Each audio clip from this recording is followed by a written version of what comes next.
Bible مقدس خداوند کے زندہ پاک کلام میں سے، پرانے عہد نامہ میں سے زبور کی کتاب، اس کا 91 زبور جو کہ 16 آیات پر مشتمل ہے۔ خدا ہماری پناہ، جو حق تعالیٰ کے پردہ میں رہتا ہے وہ قادر مطلق کے سایہ میں سکونت کرے گا۔ میں خداوند کے بارے میں کہوں گا، وہی میری پناہ اور میرا گڑھ ہے، وہ میرا خدا ہے جس پر میرا توکل ہے، کیونکہ وہ تجھے سیاد کے پھندے سے اور مہلک وبا سے چھڑائے گا۔ وہ تجھے اپنے پروں سے چھپا لے گا اور تجھے اس کے بازوؤں کے نیچے پناہ ملے گی۔ اس کی سچائی ڈھال اور سپر ہے، تو نہ رات کی ہیبت سے ڈرے گا، نہ دن کو اڑنے والے تیر سے، نہ اس وبا سے جو اندھیرے میں چلتی ہے، نہ اس ہلاکت سے جو دوپہر کو ویران کرتی ہے۔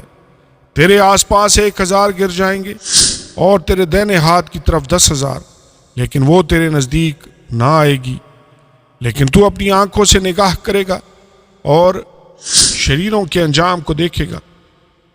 پر تو اے خداوند میری پناہ ہے، تو نے حق تعالیٰ کو اپنا مسکن بنا لیا ہے۔ تجھ پر کوئی آفت نہیں آئے گی اور کوئی وبا تیرے خیمہ کے نزدیک نہ پہنچے گی، کیونکہ وہ تیری بابت اپنے فرشتوں کو حکم دے گا کہ تیری سب راہوں میں تیری حفاظت کریں۔ وہ تجھے اپنے ہاتھوں پر اٹھا لیں گے تاکہ ایسا نہ ہو کہ تیرے پاؤں کو پتھر سے ٹھیس لگے۔ تو شیر ببر اور افعی کو روندے گا، تو جوان شیر اور اژدہا کو پامال کرے گا۔